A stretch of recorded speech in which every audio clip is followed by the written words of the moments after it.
Welcome to another episode of Beyond Sunday, where we keep it real with faith and life. Because as you know, life be lifing, and as always, you are right here with myself, Julian Luke, and Pastor Thomas.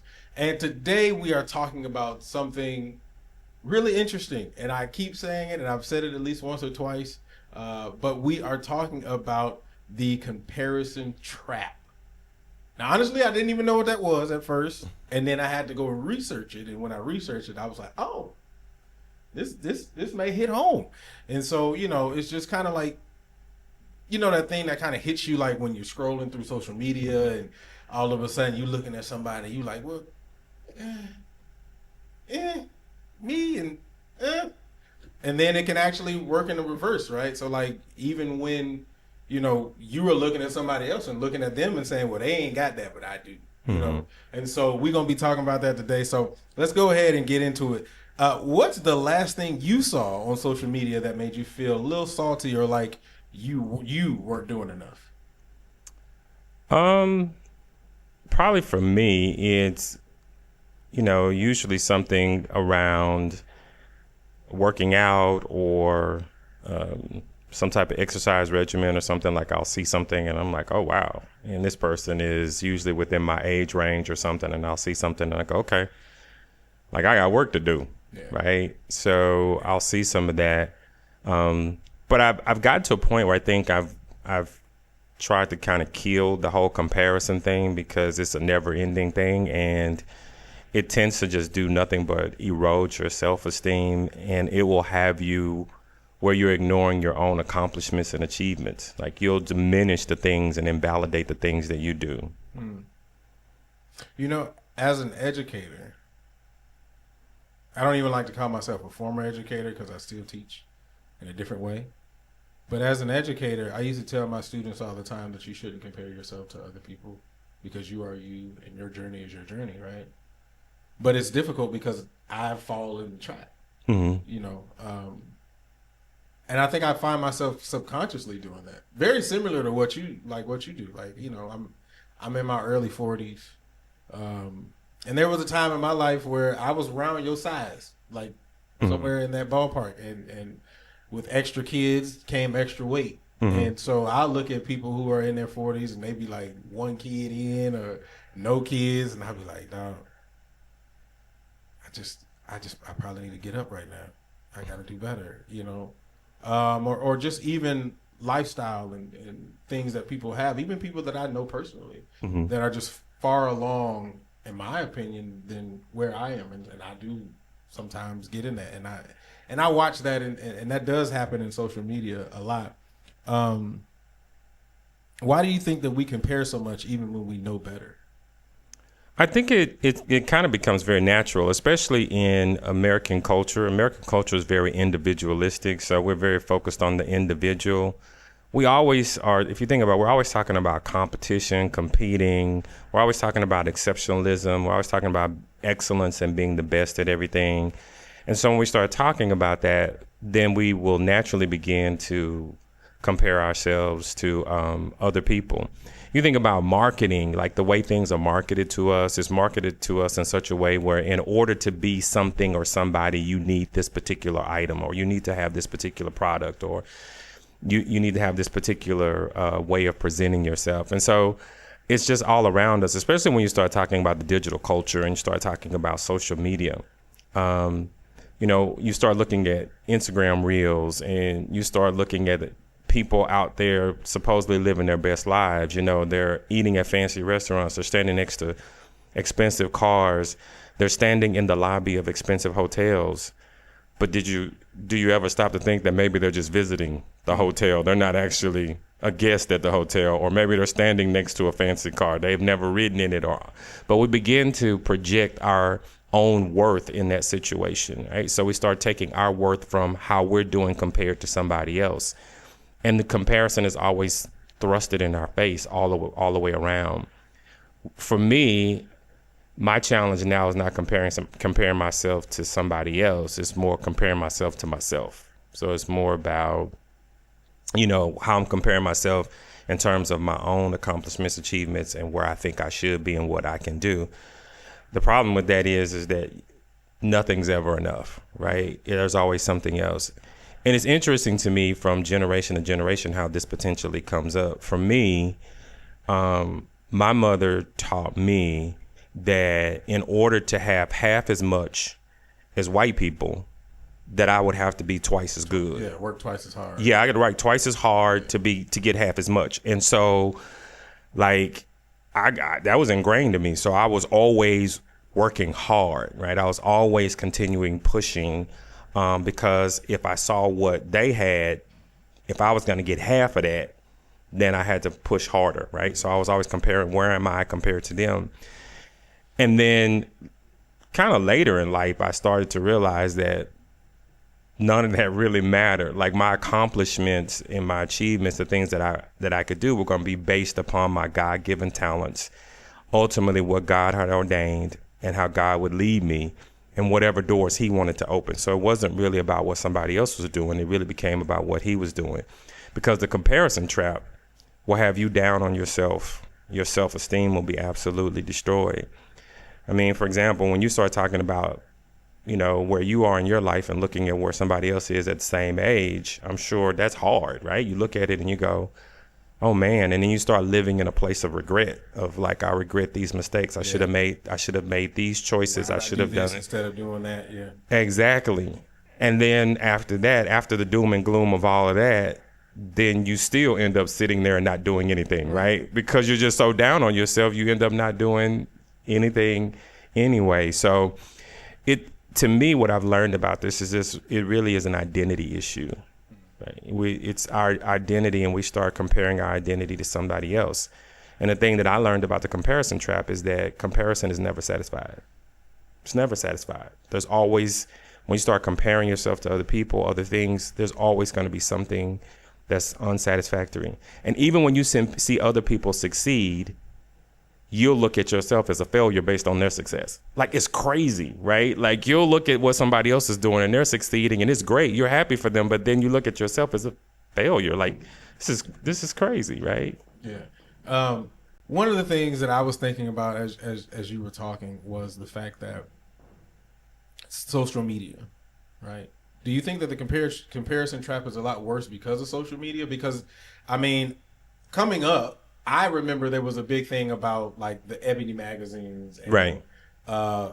Jet, and like the comparison trap within that, right? Mm-hmm. But it wasn't as big and it wasn't as outward. Do you think it's now heightened and it's worse because of the social media? Absolutely, 100%. I think it is definitely more heightened with social media. So if you think about prior to social media, what you would compare yourself to was, like you said, either someone you saw in the magazine, someone you saw on TV, but more than likely you compared yourself to people that were kind of in your surroundings, right? And in most cases, those people were much like you, right? And that wasn't very much different. There may have been a few things that were different, but the comparisons weren't nearly as large and not as great.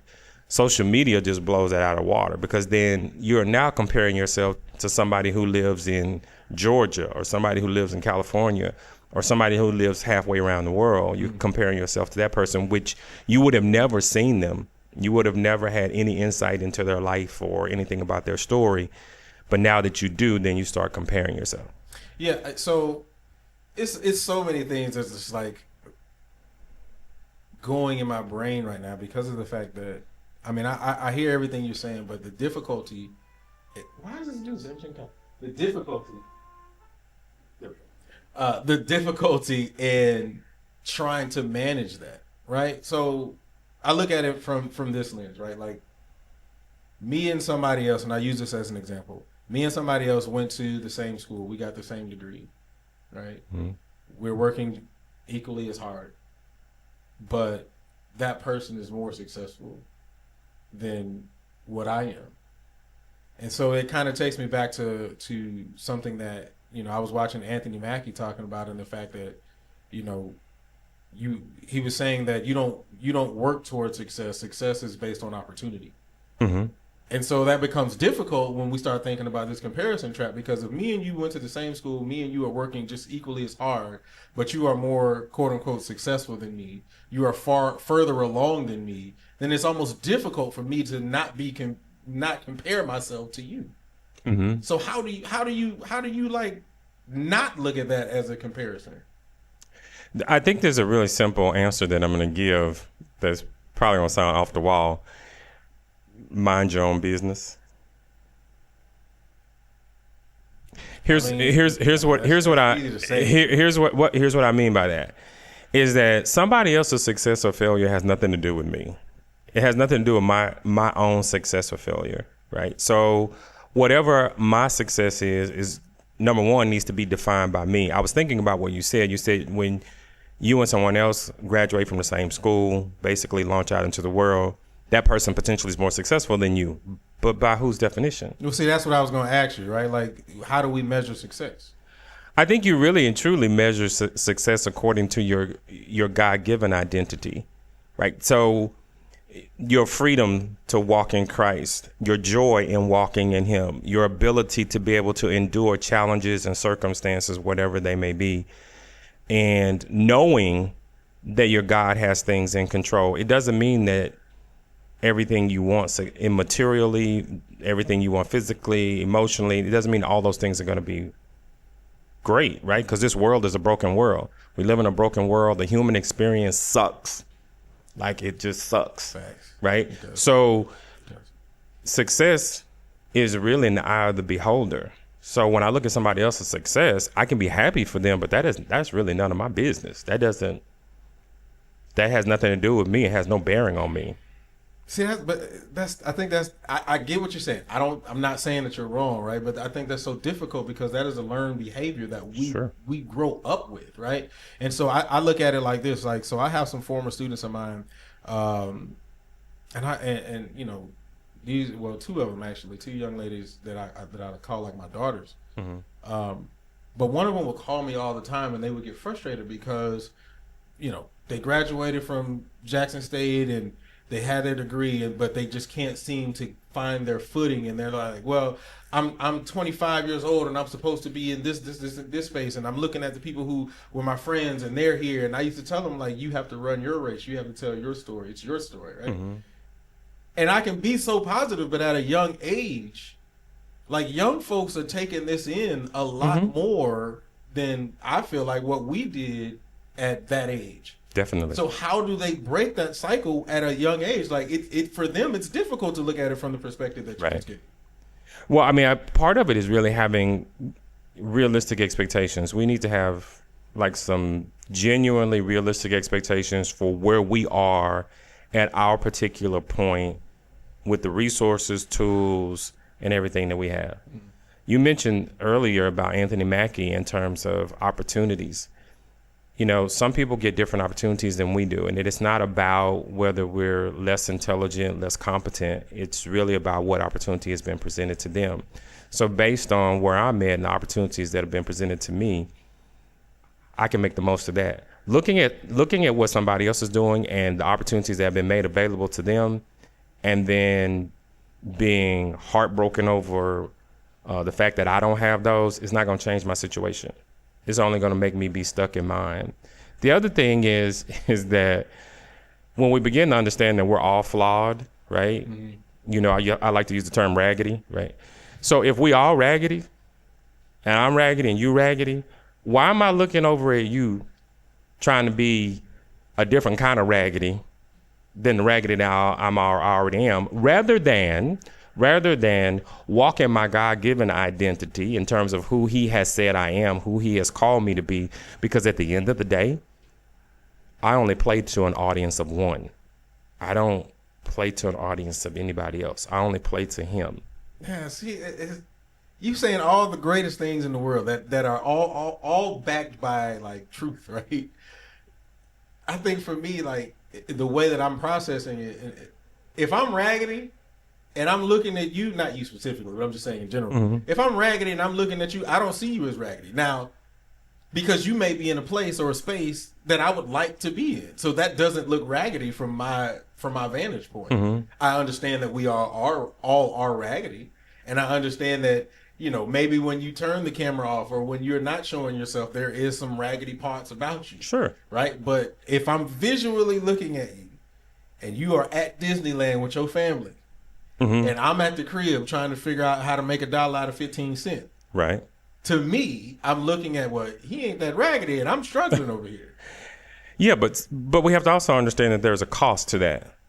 Whatever success somebody else has, there's a cost that potentially they have paid or somebody else has paid. And part of what we have to ask ourselves too is, do I really want to pay whatever that cost is to be successful? I mean, we could look at people that have wealth or fame or even physical fitness or whatever the case may be. There's a cost associated with that. Do you really want to pay that cost? You may not want to pay that cost. Your definition of success may be completely different than that person's in terms of what you're willing to pay. And so when I start looking at somebody else, the other thing with this, comparison trap is you end up dealing with imposter syndrome, right? So comparison leads us right into imposter syndrome, because then even when you are performing well, or even when you are moderately successful in your own eyes, then you start questioning whether or not you belong there. You're essentially looking at God and saying, you've given me the opportunities, you've given me the skills, you've given me the talents. I've been able to be fruitful with those, and this is the fruit that I have, but that ain't enough. This person over here got more than I got, and I need to be over there with them. And God may say, this is your corner of the world, and I want you to be fruitful in the space that you're being fruitful in. I'm not asking you to do this over here. I'm asking you to do this right here. Okay. So I want to let me flip this for a second. Let's take it out of people we don't know. Let's talk about people we do know. Okay. I got an older brother. Mm-hmm. When I was younger, I wanted to be just like my older brother. And because I think that, and I can say this openly, I think that my brother is probably one of is a genius. I don't think he realizes he's a genius, but I think anything that I did, he did better than me. I started DJing at 16. He randomly just started. He was like, all right, let me get some turntables too. And then he was just better at me. Random. Like, it took me a year to get, pretty decent. It took him a couple months.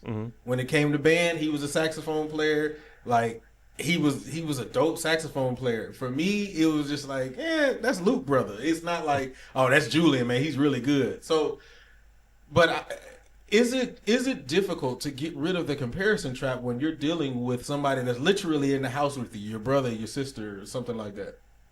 Yeah, I mean, I think you're always going to face dealing with the comparison trap. But at some point, you have to decide, it is not my story. It is not my journey to be like this other person or to be better than them. It's really my journey and my story to be who God has called me to be, to walk fully in that identity. What if your family is pushing you to that, though? What if mama is saying, hey, look at here, Paul ain't gonna make it, but you are. So we expecting you to go to college. We expecting you to do this because he ain't do it, but I need you to do it. What about that? Because now you being forced to do it. Right. There's an expectation placed on you to be able to do it. But at the end of the day, you're the person that has to go to school. You're the person that has to go out there. So whatever you do, you need to be able to do it within whatever skill set you have, not comparing to somebody else. Because again, when you compare to somebody else, some people may say it makes them better. I would disagree. I think what makes you really better is your ability to be focused, disciplined, and really 10 toes deep in the things that you're doing. What somebody else's success is, again, doesn't have anything to do with me and doesn't have to determine my own success. Like, my God, who is sovereign over all things, is really the one somebody who dictates what my success is. So using your same example, if God said you weren't going to be successful at something because that's not what he has for you, then you mean to tell me you should be comparing yourself to other people and still striving to be the thing that God doesn't want you to be? I can tell you right now, I fell into that. I mean, that was why I stopped DJing in certain spaces. Because when I started DJing, my best friend's brother introduced me into DJing. And so I used to walk around and carry his crates, and I was his little lackey or whatever until I got my own stuff and started getting my own gigs or whatever. But there were certain spaces, certain clubs that I would walk into, so on and so forth, and certain things that I was doing, and it just would never go right. I would go into a club and start DJing and my computer would crash, or I would go into a club and start DJing and my needle would just all of a sudden it worked. Everything was fine before I left the crib, and then all of a sudden and so I realized I was like, well, maybe this is not the route God wanted me to go into, But it was frustrating in the moment because I would see so many people who I was as a DJ was better than, but I'd be like, why has it got to be happening to me? You know what I'm saying? And so I think that God was really moving me out of those spaces, and it was hard for me to deal with. But later on, I kind of realized, well, maybe that's just not where He wanted me to be. Right. But I also realized that took me to be older to realize that, and I think that it's difficult when you start talking about younger folks because going back to what I was saying, if mama or daddy telling you got to go to college and you got to be better than X, Y, and Z, and I'm 18, 19 years old, I'm moving with that mentality. Right. So what is it that a young person can do to recognize that maybe this ain't the route that you need to be moving in? Mm-hmm. Well, I want to flip it around a little bit, right? Based on what you're saying. Tell me how comparison helps a person maximize their potential. Is that a rhetorical question, or are you really asking? I'm really asking because I don't see a way where it does. Well, I mean, I think sometimes people comparing themselves gives them motivation to push and move better and be stronger and so on and so forth. Okay. So then my next question would be, is motivation required? Because one of the things that's interesting to me is that I hear this a lot, this idea of I lack motivation, so this is the reason why I haven't done X, Y, Z. I haven't done this thing or that thing. And then I have to really ask myself the question, is motivation required? Like, it's a nice to have, but is it really required? I mean, why would you do it if you're not motivated? Because it needs to be done. I mean, you've been in the working world for a while. Okay. You're not always motivated to get up and go to work, but you do, right? You don't lay in bed and go, not motivated, I'm not going. No, I'm motivated because I know the lights got to be on. That's my motivation, right? Like, so motivation is not a requirement. It's a nice to have. But so then why do I have to have motivation to do? Like, if I'm not motivated, I'm not going to do it. Yeah, and I'm saying that's not a requirement. I'm saying that you literally can not be motivated and do something and still do that thing. I don't know if I'm not motivated, I don't think I'm gonna do it. Like if I'm not motivated to work out, I'm not gonna work out. As an educator, as your students say, I'm not motivated, I'm not doing the work. What do you tell them? You help them find work. You help them find their motivation, or I mean, what do we do? As an educator, if a student tells me I'm not motivated to do this work, and I'm gonna be like, well, you're gonna do this work and you're gonna get an F, and they be like, all right, well, you're gonna get the F then. That's if you want to get a bad grade, then that's your motivation. You cool with getting the F. So then, if we go down that road, then comparison, potential, none of those things matter. What really matters is motivation. Because if I'm motivated, then I'll do anything that I want to do. So then why does comparison even matter? Because if I'm motivated, then I can do the thing that I want to do to succeed or to excel or whatever.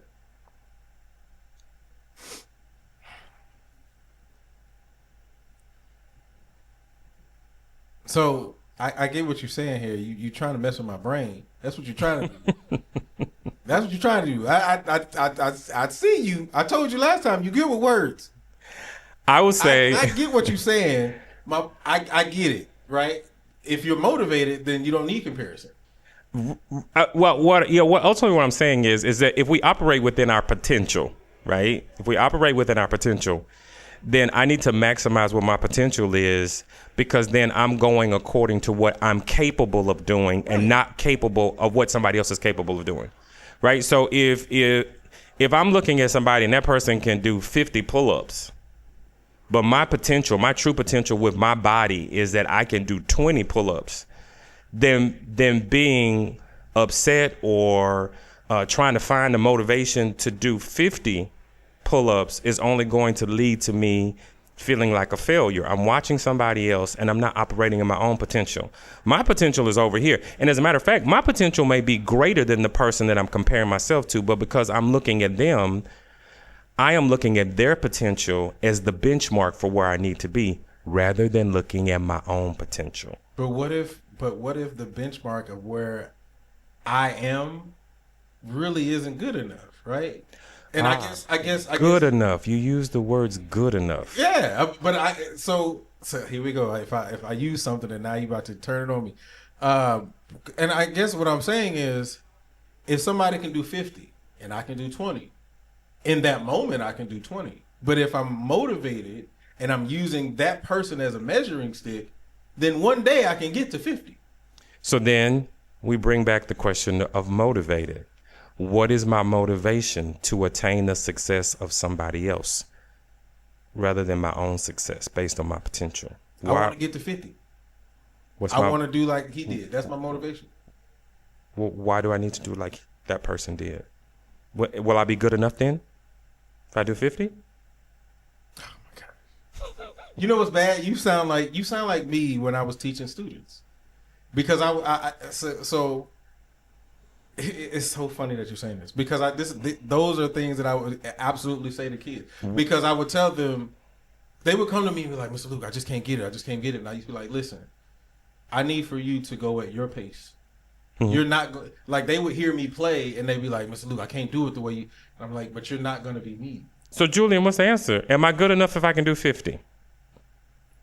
Are you good enough if you can do 50? Yes. I mean, well, 20, but yeah, you're good enough if you can do 20.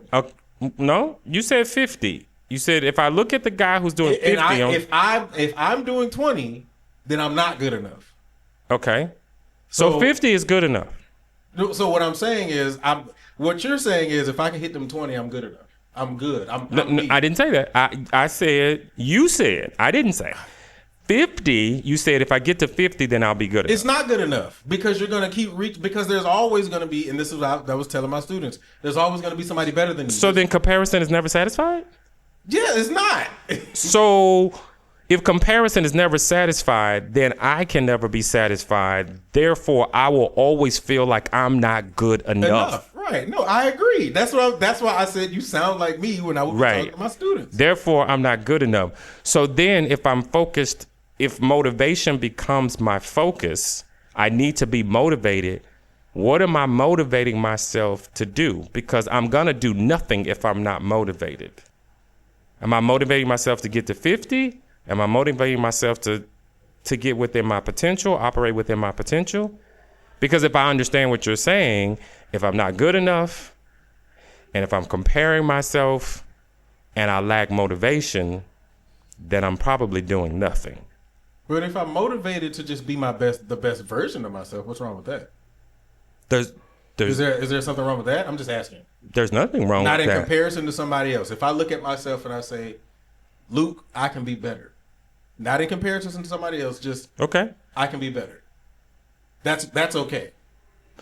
As long as that better is not outside of God's design. Yeah. Okay. But I think you're going exactly in terms of what I'm thinking, in terms of what comparison does, right? Like you end up with this idea that you're not good enough. Yeah, you're looking at somebody, the goalpost is always moving. There's never a place where you're okay. Motivation tends to spiral, and your potential is never something you're looking at. You're always looking at somebody else's potential. Yeah. You're not looking at your own. Yeah. Yeah. Like I said, what you're saying is exactly what I would tell students. As a trumpet player, as a musician, I will always tell kids and my students, hey, you get to where you're supposed to be. Right. Because there's always going to be somebody better than you. It doesn't matter. You can look at, and I use him as an example, you can look at Chris Bodie. He's a trumpet player, by the way. You can look at Chris Bodie and you can get to Chris Bodie, but the reality is there's somebody better than Chris Bodie. So when you get there, then what? Mm-hmm. Now you're going to be trying to achieve a new level of, you're always going to be hunting for it. So let me ask you a question. Are you comparing yourself to anybody? Now? Yeah. I don't know if I'm comparing myself specifically. Mm-hmm. No, I don't think I am. Oh, great. Are you motivated? Are you currently motivated to meet your potential?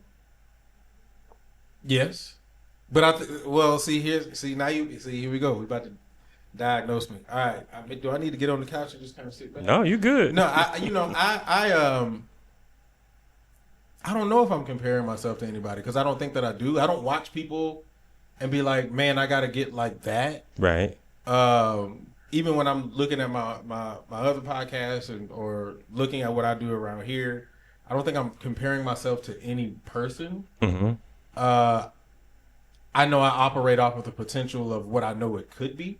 Right. And so that's what pushes me to want to be better. Now, I don't know if that is a comparison, though.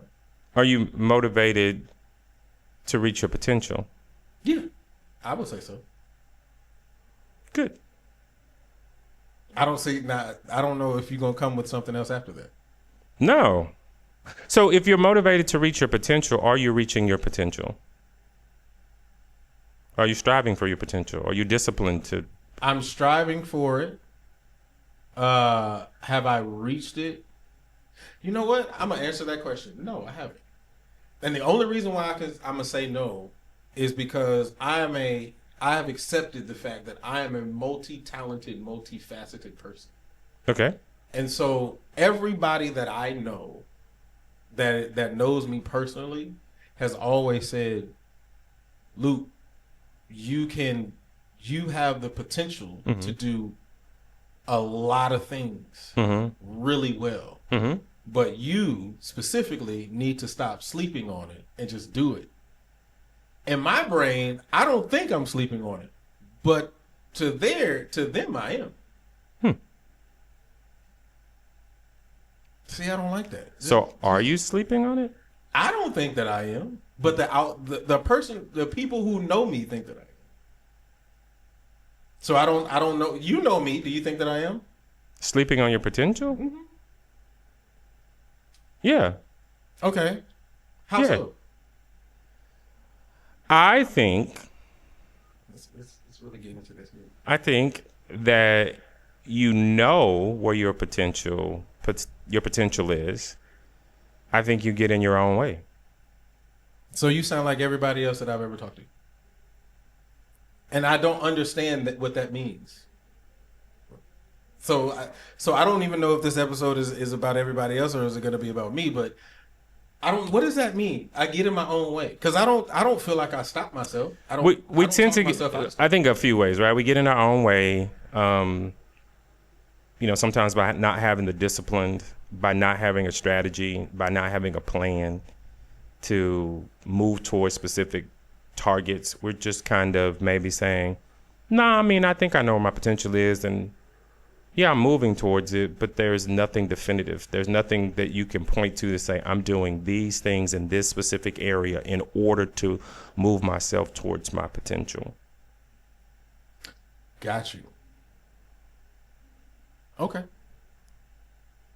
Perspective wise, I mean, you know what your potential is. You know that you can do those things, but I guess the question is, if somebody were to say, let's sit down and look at what the plan is and what you're doing, how are you proactively moving in a disciplined way towards that? And if you would say, okay, well, I don't have a disciplined way of moving towards that, then I would go back to my question. Do you need motivation? See, I don't. That's a problem. Is motivation necessary? See. You started this. I didn't. No, you asked me the question. I didn't start anything. I have cards here that have questions for you, and you asked me the question. So now you in this space where you're asking me, do I need motivation because of the fact that basically I have a wealth of potential that I don't use because I'm not disciplined. Okay, so let me ask you a question. Do you need motivation or do you need discipline? Or do you possess both of those? Or do you need a plan? Do you need strategy? Do you need discipline? Do you need motivation? If I had to answer one of those questions, I don't know. I don't think the answer would be I need discipline. Okay. Not motivation. I would probably say more discipline than the motivation, if that makes sense. Okay. So you would need more discipline, not necessarily more motivation, not necessarily a plan. But do you notice in all those things that we just talked about, comparison wasn't anywhere in there? It was all focused on yourself. Right. It was all focused on looking at the internal qualities and characteristics that you need in order to be successful in your own definition to meet your God-given potential. Had absolutely nothing to do with external factors, external successes of other people. No, but see, I get that though because Right. that's me. Right. I recognize that I don't. I used to compare myself. No, I'm not saying that you do, but my point in using that example is that if we begin to look at the requirements internally that we need I get to have in place and to do, we don't really have the time to compare because we already have a disciplined, strategic plan to move ourselves forward towards our own God-given potential. We don't really have the bandwidth to try to sit compare to in. somebody else. Exactly. So the answer becomes look inward. It does. It does. We're looking for what we call intrinsic value instead of external value or extrinsic value. Extrinsic value is something that society really thrives on. Instant gratification, looking at these things outwardly that validate us instead of internally. The problem with it is that you will always be chasing it. And if you spend time building intrinsic value, then what happens extrinsically wouldn't throw you off your path. It wouldn't throw you off the plan. And it certainly wouldn't deter you from your God-given potential.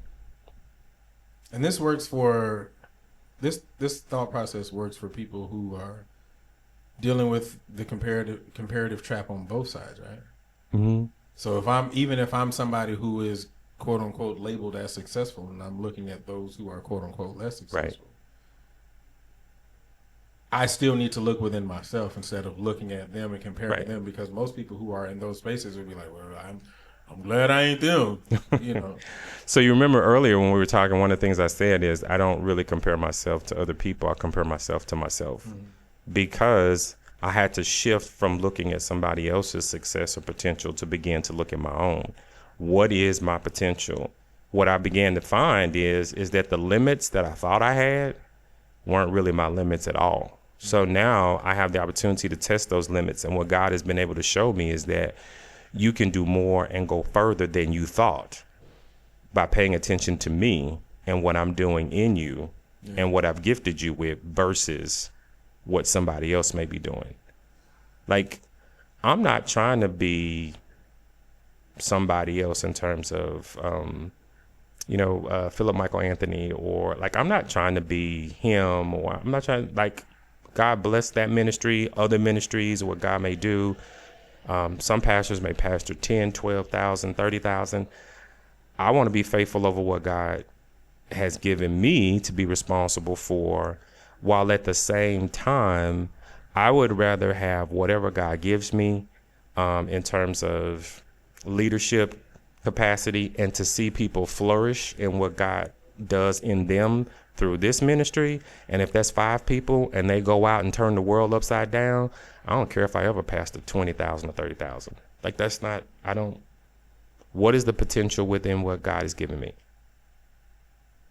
So I don't have time to focus on comparing myself to that, because I'm over here trying to strategize and move forward within my own potential. And that's when the doors of everything got blown off for me in terms of what I could accomplish. So does it take, I guess, life living and experiences to come to that point? Experience can play a role. I think the biggest thing really is wisdom.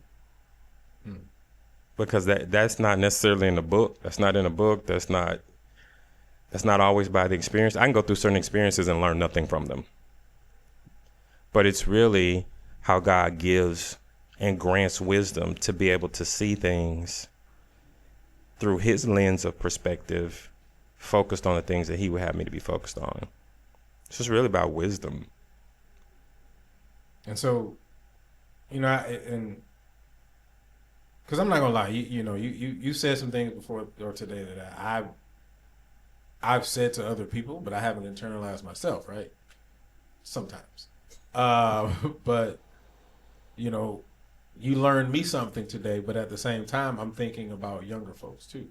Mm-hmm. You know, even when you talk about the wisdom, sometimes you try to impart that wisdom on a younger person who's not necessarily always open to receive it. Mm-hmm. Um, and so I'm always thinking about, well, in this moment specifically, just thinking about how to reach a younger person who you may see going down that comparative trap, right? Whether it's on either side of the coin, right? Mm-hmm.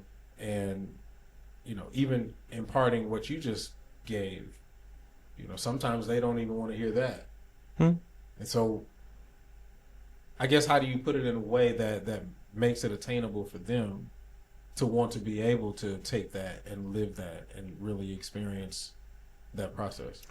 I think that's a very good question. I have recently learned and started to encourage myself and potentially encourage others that I come in contact with to stay curious and to develop a curiosity. And I think from my experience and even wisdom, even when I look at the ministry of Christ, there were many times when he would ask questions. Right? He would ask people questions. And by their response, they would respond to him, opening up the opportunity for them to be able to receive teaching or to receive wisdom from him. And I think in my experience, oftentimes people don't necessarily want to be told. Sometimes they do, but not all the time. They don't necessarily want to be told to do X, Y, Z because they don't feel like you know enough or about their situation or why it's different for them. But if you notice, like if you ask questions and you stay curious, people can give you feedback and you can turn around and respond to that feedback in a way that still shares wisdom with them. Kind of like asking a person if they have discipline and motivation to move towards their potentiality. This was a setup. This was a setup. I feel like I was set up for this. We're not doing this no more. No, I think, and honestly, I think I'm gonna take that with me on the things that I do. I like because I like that, right? Like just the asking of the questions. Mm-hmm. You know, I absolutely agree with that. Yeah, you shut my mouth today. So, I mean, everything that I wanted to ask, you kind of just killed it. But it's all good. No, I think that this is really interesting, and I think that we do suffer from this as people Mm-hmm. On a consistent basis. Mm-hmm.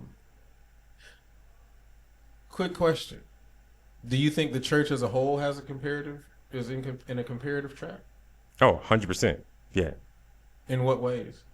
Well, oftentimes ministries, like I said, the examples, pastors comparing themselves to other people, other pastors, churches comparing the ministry itself to what other ministries are doing, or trying to model after what other ministries are doing, rather than being the unique organism of the body that God has created them to be, to reach the people that God has created them to reach. So, it can lead to, in my opinion, the church sometimes looking like a franchise.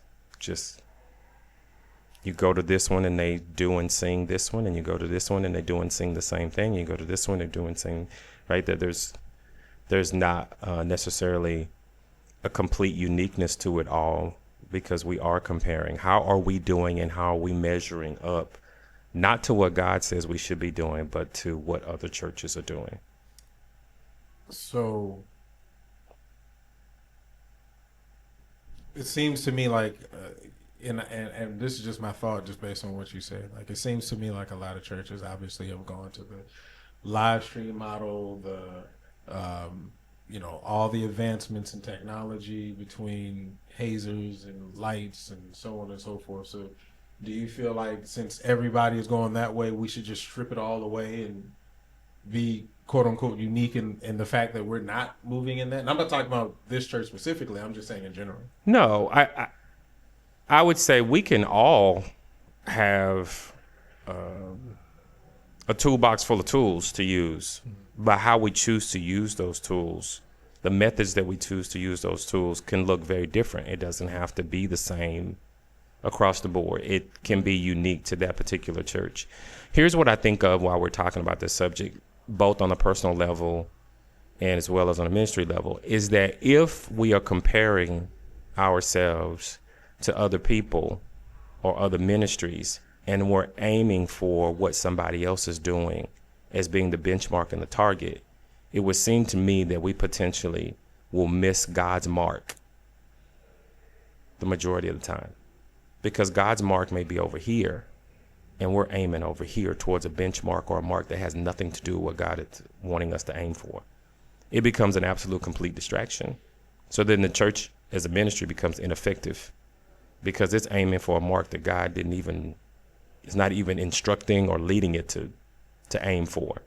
As an individual, the same thing becomes a tool for the enemy to use, the flesh to use to compare and move towards a benchmark that God himself is like, I didn't tell you to do that. I have a joke that I say sometimes, which is, that ain't my ministry. Like I'm learning that some things are just not my ministry. Like that ain't for me. Personal, professional. I look at somebody else doing it. That's great. That's awesome for them. May they move towards God's benchmark. But for me, that ain't my ministry. And I'm okay with that.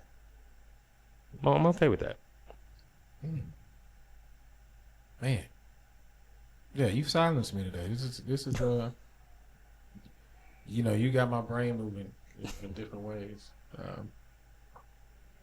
I guess I'm not motivated anymore. Oh my goodness.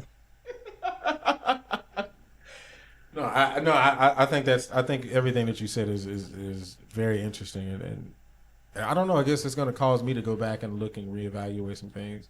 I mean, again, I don't really think that me personally, I compare myself to anybody or anything,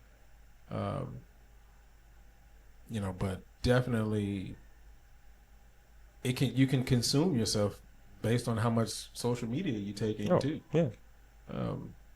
For sure. Is that a thing, right? Like the amount of social media you take in will be an eventual situation of you being in a comparative trap? Yeah, it definitely opens a door. But what we actually see statistically is that the more that people, consume social media, the more they tend to have negative thoughts about themselves, others, and the world. So, okay. So maybe we need to have a social media episode of just like the positives. Is there any positives on? Do you feel like it's on social media?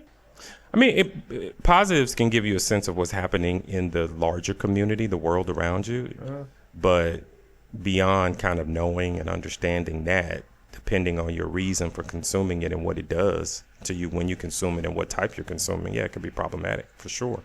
Okay. Well, yeah, maybe we need to talk about social media and the good, the bad, the ugly, the pitfalls. Absolutely. So on and so forth. So, any other thoughts? You need to diagnose me a little bit more, go a little deeper into, I do not. We'll write a prescription after this is over. No problem. I'm all for it. CVS, by the way, is where I go to. But I appreciate you guys. Hey, you guys take this information and please share it out. Take some of this in. I learned something today. Hopefully you learned something. Like, subscribe, and go ahead and share, man. Remember, we appreciate all of you guys watching. And this is not just a Sunday talk. This is an everyday walk. We appreciate you guys. We'll see you all next time.